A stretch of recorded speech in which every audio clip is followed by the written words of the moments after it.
Hi, everybody, and welcome to Talking Brains. Today I'm talking with Dr. Ari Tuckman. We're going to talk about his sex survey that he did on people with ADHD and also their partners that didn't have ADHD. So we're going to talk a little bit more about what he discovered in that, including something called the ADHD sexual eagerness cluster that he discovered. So let me tell you a little bit about Ari first. We've known each other for a while. We met through CHAD, which is the big ADHD national organization, and I'll just do a little plug for them. They're having a conference in November in St. Louis, and Ari and I will both be presenting, so stop by and say hi if you go to the conference, and it's chad.org if you go on there, chadd.org. And Ari has a PsyD, so he's got a psychology degree, and also an MBA. He's a psychologist in private practice in Westchester, Pennsylvania, which is about an hour outside Philly. He specializes in diagnosing and treating kids, teens, and adults, primarily with ADHD and also anxiety and depression.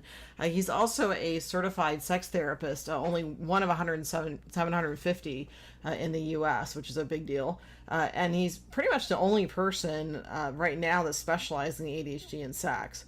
He's also a fellow Psych Today blogger, and he's one of my good friends. So welcome, Ari. It is always a pleasure to hang out with you, and of course to talk about ADHD, and of course to talk about sex. So this is like the trifecta. It's like it's a trifecta, yay! So I'm just going to run through a little bit about your study because it's pretty amazing how much data you collected. So you collected data from over 3,000 people, and you had over 205,000 data points. So could you explain for everybody kind of what a data point is, just in case? Sure. So here's how to not design a survey. Ask like literally 70 questions in an online survey, especially when half your audience has ADHD. So I don't know what in the hell I was thinking when I put this thing together, but I was like, oh, this is an important question, and here's a good idea, and I definitely want to look into that. But amazingly, over 3,000 people filled it out, meaning people with ADHD and romantic partners of those with ADHD. And I think that, what it reflects is there's a lot of interest in this topic. And partially just because, it's a topic that has a lot of interest, but I think also it's a topic that nobody else is doing anything about. Nobody's writing about it. Nobody's presenting on it. There's no real practice guidelines on this. So I think it's this big, important kind of unfilled niche. And I got a whole bunch of people, through some help from folks like you and some other good people in the world of ADHD to put the word out there about the survey. But one of the nice things about having all of these, these million, thousands and thousands and thousands of data points is that you can do all these really interesting cross comparisons. So for example, people who rated their relationship satisfaction the highest, how do they compare on, treatment effectiveness, compared to people who rated their relationship satisfaction the lowest. And treatment meaning like medications and cognitive behavioral therapy and... Right. Okay, right. Right. Okay. So, so you can look at all of these interaction effects by comparing answers across multiple questions, which makes it way more useful other than just, what percentage of people had sex once a week or less, what percentage of people had sex once a day. Now that's just all kind of interesting too, but then you only get like 70 interesting things out of a survey. But by doing all this kind of more complicated analysis, you wind up with like lots and lots and lots of interesting things that come out of the survey. And I'm guessing you're still kind of crunching the numbers too to come up with causation, because I know that you're talking about that you had correlations. A and B are related, but later in the future you're going to look at how does A possibly cause B. That's something that you're doing in the future with it, or you've done that with your data? Okay. So I collected this massive data set, and then I did all sorts of, rather frankly, simpler analysis. And then I paid some stats guy to do a lot of really scary analysis that you don't want to look at, without eye protection kind of thing. Right. So, he did even more complicated data analysis. But the thing of it is, like, the data is still there. So if other people have analyses they want to run, if other questions come up, we can certainly, dig back into the data and see what we can pull out. Oh, so if a clinician's listening right now and they're interested in this, they could contact you and talk to you about the data set. Okay. Oh, let me give you your website too, because I don't think I did in the beginning. It's tuckmanpsych.com.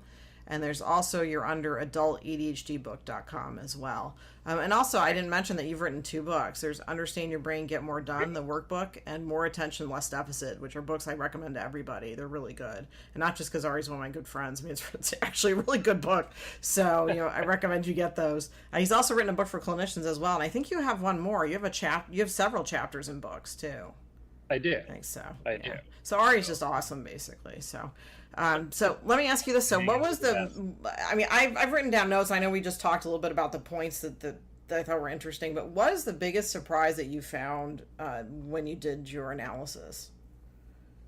So, yeah, I think that, you do research for a couple different reasons. One of them, obviously, is you want to confirm the stuff that you think is probably true, but you also want to find out where you're just dead wrong. And there were actually a number of things that came out that were dead wrong, which I think is awesome because, I want to know where we're wrong so we can do something better next time. And one of the big sort of obvious bits of advice that I would give, that others would give, is if you tend to get distracted during sex, and you have ADHD, then, have sex during a time that your stimulant is more effective. So obviously last thing at night when it's worn off is probably the least effective. Certainly makes sense. Paying attention during sex is probably just as important as paying attention during, boring office meetings or whatever. But, when we looked at the data, didn't actually pan out that most people found that medication had really no effect at all. About half the people said about no effect at all. And then the folks who said it had a small positive effect, moderate positive effect, large positive effect, were completely perfectly balanced out by those who said it had a small negative effect, moderate negative effect, significant negative effect. So it just doesn't, for the majority of people, medication doesn't have any effect one way or the other when it comes to having sex with their partner. So that little bit of advice is not probably going to be all that helpful. So that was shocking to me because I think I've recommended that to clients. I've told them, sorry I interrupted you, but because my Adderall's worn off. but yeah, I've recommended that. I said, if you have a hard time focusing, but now it seems like it doesn't really matter. Yeah. And obviously if you're that one person who does find it helpful, then certainly take it. You don't want to live your life by group averages, but in general, as a clinician, as a presenter, we can't necessarily recommend it because it's just not likely enough to be helpful. I'm going to put my energy into other recommendations instead. And I also found interesting that ADHD women are more accepting of their partner watching porn than non-ADHD women.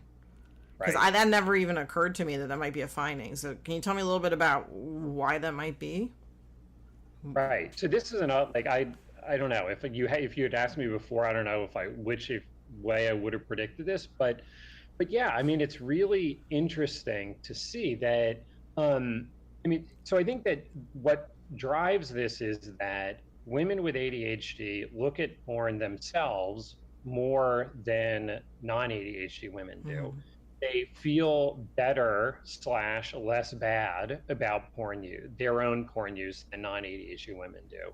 And therefore, I think they, have less of a negative feeling about their partner looking at porn.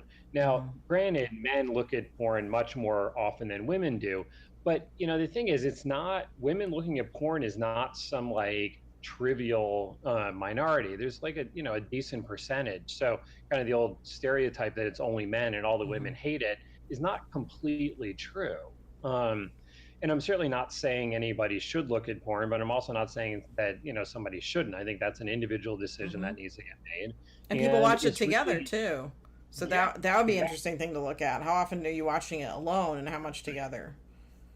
And, the people who were generally more satisfied with their relationship and sex life tended to have, probably predictably, a less negative view of their partner's porn use. So, so the thing about it is, porn is like anything else, is what are you doing with it? So, if you look at porn together and you enjoy looking at it together, then it will be a net positive to your sex life and relationship.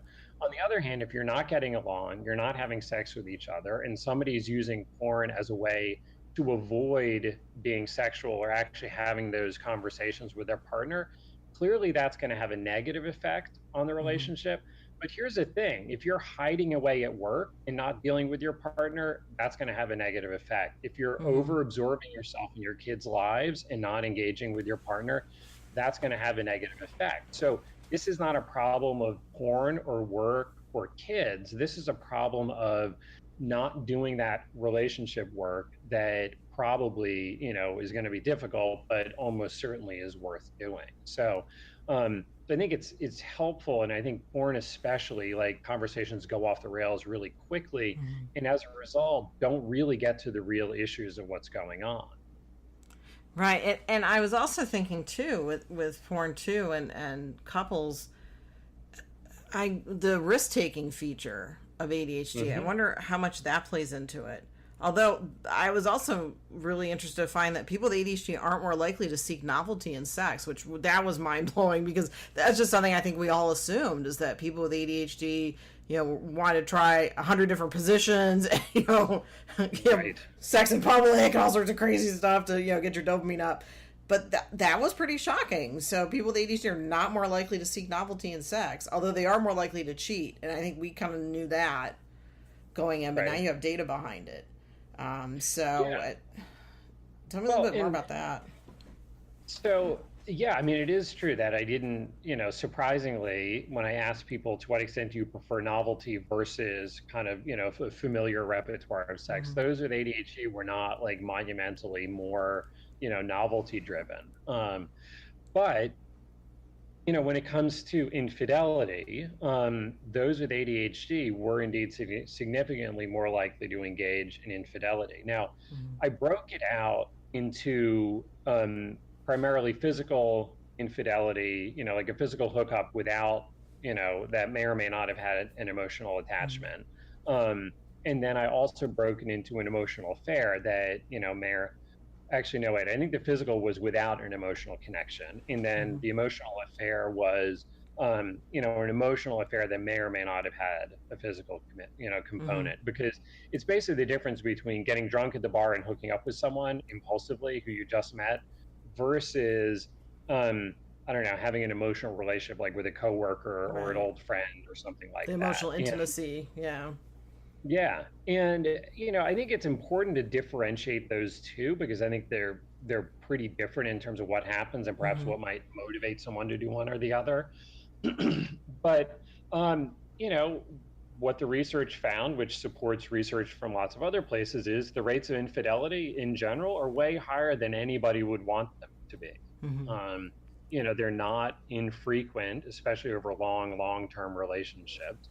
Um, but that, and this is not necessarily out of the data, but infidelities can be addressed, they can be worked through, and they can actually make a relationship better on the other side, which Mm-hmm. does not mean that we would recommend infidelity as a way of Right. improving your relationship. We're like, hey, give this a But try. Yeah. yeah, But yeah. it's sort of like the joke, you don't recommend a cancer diagnosis as a way to get someone to kind of reprioritize their life and really Right. focus in on the things that matter. Right. So um But I thought good but point though that you're saying that because I listened to your recording that you have about the survey, and you were saying that having an affair is not the end all be all. Because I think sometimes when I work with couples, they're like, "Well, an affair's happened, we're done," and because that's what my friends are telling me, or that's what my family's telling me. But you had a really good point that said, "Well, it's at least worth looking at to see what happened that this occurred, instead of just kind of ending it." well, and it's really interesting because besides all the questions I asked in the survey where people clicked a preset response, very Hmm. much, a little bit, or this often or whatever, I also asked people several open-ended questions. What would make your sex life better for you? What would make it better for your partner? What else have I not asked about that I should know? Hmm. And so people could type in whatever they wanted to there, and as is the case in the general community, there were those who talked about themselves having had an affair or their partner having had an affair, and it has forever damaged the relationship, and they're basically limping along since then. Now, sometimes that was a month ago, sometimes that was long ago. And that's a really sad, unfortunate, terrible place to be. But then there are those also who talked about a past infidelity and how, as hard as it was, they did the work to, work on themselves, to work on the relationship, work on their sex life, to improve things, and that actually they are much better off on the other side of that infidelity. So it doesn't have to be a death blow. Now, obviously, I think we would all probably recommend do the work before the infidelity so you don't wind up in an infidelity. But that's not always real life. Things happen. Yeah, So, and I mean, that's, hindsight's easy on these things. But, Right. One of the things, the reason why I did the survey and then have written it into a book, which is sort of, tracking down a publisher for, but the reason why I did the survey is because sex is a really important part of relationships. And it's not that you can't have a happy relationship without having sex with your partner. Because, I mean, you can. There are happy couples that don't have sex with each other. As long as they agree on that. Not with other people either. Right. Right, as long as they agree. Having said that, a good sex life adds about 20% to the happiness in a relationship. Or to put it another way, there's a big overlap between relationship satisfaction and sexual satisfaction, meaning if you're happy in one, you're probably happy in the other. And as much as being happy in your relationship will improve your sex life, being happy in your sex life will also improve your relationship. And couples where one person has ADHD, or couples who are just have more things to struggle with for whatever reason, need that positive connection, need that good feeling that comes from good sexual contact with your partner all the more. And that it's this sort of like neglected point of intervention. It's this really important thing that can make struggling couples feel only worse about each other. Or it's a point of intervention that if we can address it, if we can help couples do better in this way also, they'll feel better about themselves, better about each other in these general relationship ways, have more resilience, have a better ability to kind of bounce back from the just normal daily grind of life. And like, don't we all need that in our relationships? So yeah, just to give people some hope, since we just said all the stuff that happens to people with ADHD. When you were on the Nerds in Love podcast, you talked about just the importance of honesty and communication, and not brutal honesty, but just being real with your partner, being genuine. And also on the podcast you were on, you were talking about how important that is to address the issues, and it can be uncomfortable to talk about for a lot of people, but it's almost like looking over a cliff. It's not that bad once you start talking about it. The anticipation is worse, I think, for a lot of couples. But if you could speak a little bit more about what helps people get on the right track if they've been kind of bumped off the right track. One of them I know was issues with being tired and busy, which when you have families that happens, and you said scheduling sex. But if you could talk a little bit more about how to improve this if you have ADHD. Sure. So some of it begins with addressing the ADHD. Certainly, the survey found, other research has found that treatment for ADHD tends to be pretty effective. So managing the ADHD to the extent that you can, and that means both partners learning what they need to and doing their part. But but that's not the whole story, because couples without ADHD also have struggles and things that they're unhappy with each other about. So I think it's a matter of really of making sex something of a priority, that it can't be the very last thing that happens, or the thing that then doesn't happen because it gets squeezed out. And it's not just the sex itself, but it's making the relationship, making time with each other something of a priority. And I mean, I certainly understand life is busy with jobs and kids and broken dishwashers and everything else, but so I'm not saying that you're going to take trips to the I don't know, to Paris every weekend or anything.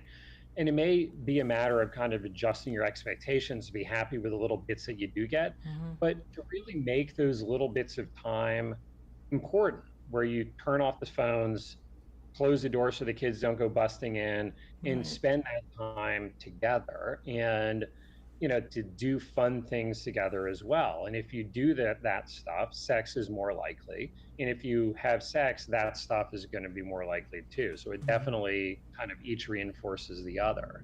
I think you also had a good point too about people doing chores, that the more you put into making your partner happy with the things they've asked you to do, you get better sex out of it. So basically unloading and loading the dishwasher helps your sex life. It is. Unloading the dishwasher is foreplay. Mm-hmm. I really like that. Yeah. It's true.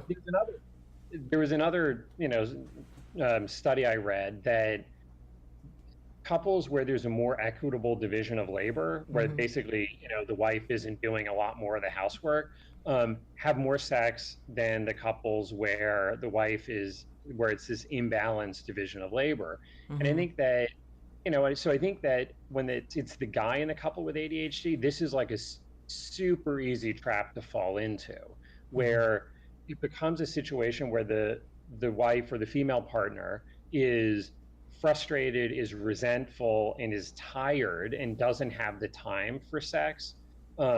So obvious, let alone, just spending nice, pleasant time together. So like that's a big point of intervention. And, like if your partner is frustrated about you're not pitching in on housework or whatever, like that may be a good point of intervention. Like that might be a thing to focus on and to really prioritize to make that thing happen, because it sets up other good things to happen between the two of you. And for that other partner who is doing too much of the paperwork or too much of the housework or paperwork, that counts too. Yeah. Like you said, I'm willing the dishwasher's foreplay. I think that's an excellent way of saying it. And you get out of it what you put into it. So if you make time for your partner, then you reap the benefits. So and since I know you got to go, but what's the ADHD sexual eagerness cluster that you found in this study? Sure. So this is a thing I invented, but so in the survey, I asked all sorts of questions about all sorts of different things. But when I put together all the questions that basically have to do with kind of sexual eagerness or interest in sex, meaning things like not necessarily how often do you have sex, because that obviously is half determined by your partner, but how often would you like to have sex? How often do you masturbate? How often do you look at porn? How do you feel about your porn use, your partner's porn use? History of, physical or emotional infidelity? How interested would you be in sort of a consensually non-monogamous relationship? How kinky would you say you are? How quickly do you get turned on sexually? Like any of those, all those questions, anything that has anything to do with sexual interest, those who did not, the non-ADHD men and women did not come up higher on a single one of those. Whereas the partners with ADHD, on a bunch of them, on many of those dimensions, scored higher than the non-ADHD folks, and at worst they tied.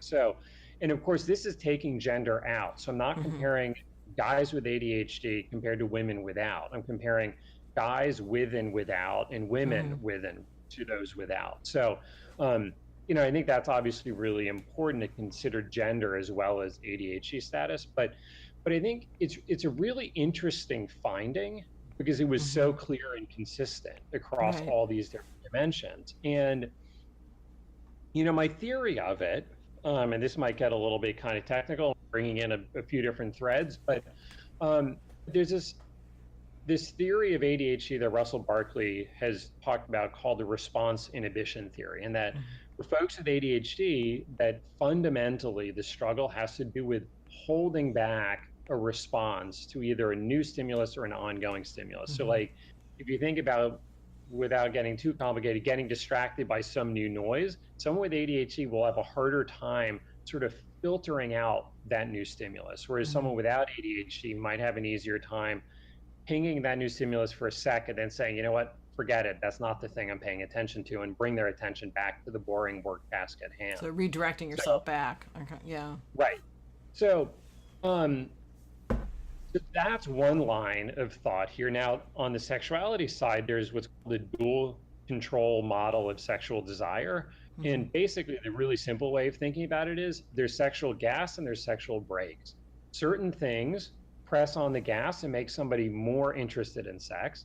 Other things press on the brakes and make somebody less interested in sex. So, for example, really attractive sexual partner, having, had a nice intimate dinner together, like the door is locked and the kids are at the neighbors, whatever. Those are things that will have hit the gas for someone, let's say. Whereas feeling frustrated with your partner, being resentful, having just gotten into a fight, worried about being walked in on, those might hit the brakes. So, my theory on the sexual eagerness cluster is that those with ADHD have less sexual brakes, that, they respond more strongly to sexual stimuli around them or inside their own head. So, so I think it's easier then to convince someone, because their gas pedals a little more sensitive, or their brake pedals a little bit less sensitive.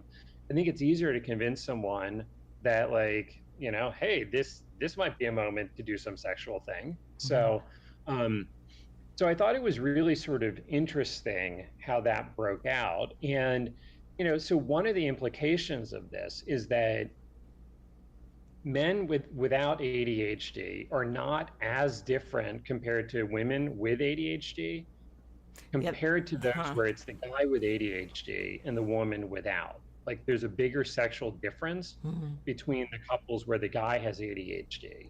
So when you talk about how does ADHD affect a relationship or sex life, it really matters who in the relationship has ADHD. So there's a big kind of overlay here of gender when you get to it. So, so obviously every relationship is different. But I think that, that's an important kind of piece of this. And I think that, so I'm glad that I was able to kind of separate that stuff out in terms of ADHD and gender. So just to make sure that I understand this correctly, so women with ADHD are more like men without ADHD than women without ADHD. So the sex drive and that eagerness is the same. Well, so men with and without ADHD are more similar to each other, and women with and without ADHD are more similar to each other. So there's definitely there's a big gender gap there. But if you sort of rank order here, these four different types of people, the strongest sexual eagerness cluster score is men with ADHD. Second is men without. Bit of a gap. Third is women with ADHD, and fourth is women without ADHD. So basically, when the woman has ADHD, it's number 2 and number 3, whereas when the guy has ADHD, it's number 1 and number 4. So they're the furthest apart. So that's really fascinating. Couples tend to have lower relationship and sexual satisfaction compared to the couples where the woman has ADHD. So we need to tell people, if you're a woman with ADHD, find someone without ADHD. If you're a man with ADHD, maybe find somebody else with ADHD. I mean, I'm wondering if we're going to get to that point, where that might work out better. So that's really fascinating. So, and I think that, I think there's a gender and a sociology overlay here in the sense of, like, what are the gender roles for men and women in relationships and at home. So, I think that's how ADHD has its different impact based on who in the relationship has it. Yeah, and we get into cultural aspects, and gender roles and everything. But and I know you have to take off, so but if you want to leave one kind of parting message to everyone that might be listening with ADHD, it's kind of struggling in their relationship, what's something that you would encourage them with? So what I would encourage people to do is this: if ADHD is impacting your relationship and sex life, whether it's you or your partner who has it, do something about it. Like, don't settle for subpar treatment. Don't settle for, lazy shortcuts. Like, do the work to reduce the impact that it has. Having said that, ADHD is not going to go away. Like, it's going to be there. But the thing is, every couple has things that are not going to go away and are still going to be there. But in the relationship survey, as much as I found that there are some people who are really, really unhappy in their relationships, I also found lots of people who are very happy in their relationship, who've been together a really long time. They're still really satisfied in the relationship. They're still really satisfied in their sex life. So don't accept this old kind of chestnut that, relationship and sexual satisfaction, inevitably goes down with time, because it doesn't necessarily have to. It doesn't mean that you're going to be having sex in your 70s the way you did in your 20s. And obviously, your relationship isn't going to be the same in those two time periods either. But, I think that there's a lot that you can do to make a happy relationship and sex life for yourself. Some of it involves actually making some things differently, and some of it involves being happy with the things that are there and finding ways to accept the things that you wish were different. And that's certainly been well supported in other research as well. It kind of basically like knowing which are the battles worth fighting and knowing which are the battles which are not. And the couples who do that well are those who stay happy in the long term. Well, thank you so much. And thanks for doing this survey, because I think it's so helpful to so many people, because, again, this is an area that has not been researched at all. And thank you very much for explaining and giving a lot of hope to people, and knowing that there is, there are treatments available and things can get better. So, and then you can be found at, so you can be found at tuckmanpsych.com, or also adultadhdbook.com. And Ari, again, is a psychologist in private practice in Westchester, PA, and also a Psychology Today blogger and a certified sex therapist. So thank you very much. Appreciate it. Thank you. It's always a pleasure. Well, thanks everyone for listening. This is Dr. Stephanie Sarkis with Talking Brains. My website is stephaniesarkis.com. And go ahead and hit that subscribe button and rate the podcast. Thank you. Bye-bye.